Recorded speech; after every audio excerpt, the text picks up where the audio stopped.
Roberto, estamos acá en el Parque Quinta Normal para hablar de los libros que han publicado con Victorino Lainez, editorial. Y quería hablar primero de tu libro Relatos, Himnos y Camisetas, que es sobre clubes deportivos y vida barrial acá en Quinta Normal. ¿Qué significan para esta comuna los clubes deportivos?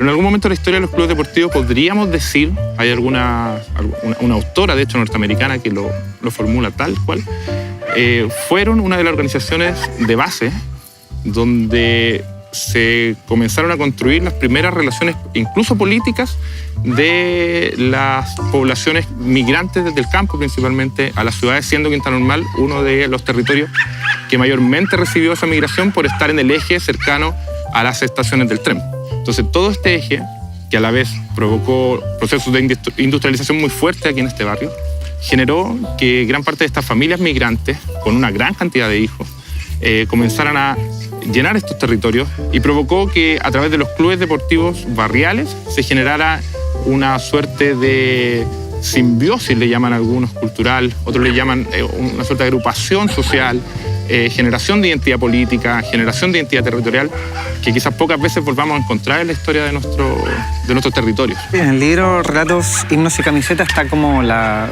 historia de estos clubes, desde, como decías, desde el principio del siglo XX, cuando empezaron a formarse. Pero me gustaría saber qué pasó después, cómo es el estado actual de estos clubes, por ejemplo. Mira, en este libro son 7 clubes deportivos que nosotros rescatamos al alero de la población El Polígono, una población que responde a los criterios políticos del Frente Popular. Por ende, tiene toda una estructura política pensada para que se gestaran estas institucionalidades. Entonces, se crean clubes deportivos, se crean mutuales, se crean centros culturales. La Universidad de Chile está presente en estos procesos. Víctor Jara apadrina la Escuela de la Población del Polígono. Allí también encontramos fenómenos culturales como la creación de la Sonora Palacio, vivía Nicomedes Guzmán, etc. Entonces es un territorio rico en manifestaciones culturales. La dictadura militar rompió muchas de las estructuras de los clubes deportivos, pero como el ímpetu era tan grande aún, esas generaciones siguieron manteniéndose activas, ya sea o clandestinamente o con sus actividades regulares. La dictadura persiguió a algunos clubes deportivos tildados de ser clubes de izquierda, pero otros clubes pudieron mantener su actividad. El caso del Club Población Simón Bolívar, que ha vuelto a tener un ímpetu porque nuevos dirigentes han entrado, nuevos dirigentes que han logrado ir a la universidad, estudiar educación física, otros dirigentes que mantienen la tradición territorial, o el Club de Ciclismo, que Mirna López es hoy en día hija de un antiguo dirigente que mantiene con vida este club y compitiendo a nivel nacional. Oye, ese libro, que es sobre Orgullo del Puerto, que es sobre el Santiago Wanderers, es un libro que abarca un club deportivo que es sobre todo toda una ciudad, ya no solo una comuna. ¿Qué nos dice Santiago Wanderers de la identidad de Valparaíso? Los territorios en sí pueden ser leídos también desde las construcciones deportivas. Se puede entender la ciudad de Valparaíso entendiendo también el Wanderers.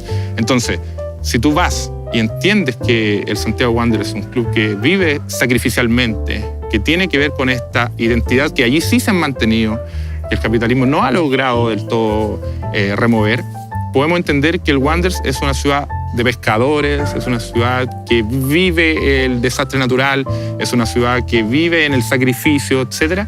Y que finalmente eso se traslada al campo deportivo y es un club que sin haber tenido una historia tan gloriosa en cuanto a triunfo, mantiene, bueno, ahora fueron campeones de la Copa Chile, hay que reconocerlo, mantiene una estructura identitaria pocas veces reconocida en Chile en esa distinción entre logros deportivos e identidad social. Es un club que claramente Valparaíso, algunos dicen es Santiago Wanderers y Santiago Wanderers es Valparaíso. Bueno, haciendo la investigación, me imagino, de Quinta Normal, de los clubes deportivos, dieron con un escritor que al mismo tiempo era deportista, que era Nicomedes Guzmán. Y así dieron con el libro Croquis del Corazón, que ustedes reeditaron en una edición artesanal, hecha a mano. ¿Cómo fue este hallazgo? Mira, el 2014 estábamos a punto de publicar Relatos, Himnos y Camisetas. Estábamos, me acuerdo incluso el día, estábamos hablando con los vecinos del Centro Cultural de la Población del Polígono para ir contándoles de los avances de nuestra publicación, cuando a la vez se estaba organizando la celebración de los 100 años del natalicio de Nicomedes Guzmán, quien vivió y escribió toda su obra en esa población. Entonces nos encontramos justo con la familia de Nicomedes y decidimos comenzar a hacer un trabajo el cual vio como piedra inicial que había un libro inédito de Nicomedes Guzmán, que fue publicado 4 años antes del que se creía era su primer libro, publicado en el año 1938. Y este libro fue confeccionado íntegramente a mano por él, se lo regaló a su novia, Lucía Salazar. Ya luego de ella que falleciera, la familia decidió sacarlo a luz porque era necesario reivindicar a Nicomedes Guzmán. Entonces, Nicomedes Guzmán, en el año 1934, en su juventud, con 17 años, no, con 20 años, él lo comenzó a hacer aproximadamente a los 17 años, era un corredor. Él corría en el Atlético Royal por esos años. Entonces, cuando escribe este poemario, él estaba con la mente muy, muy cercana al deporte.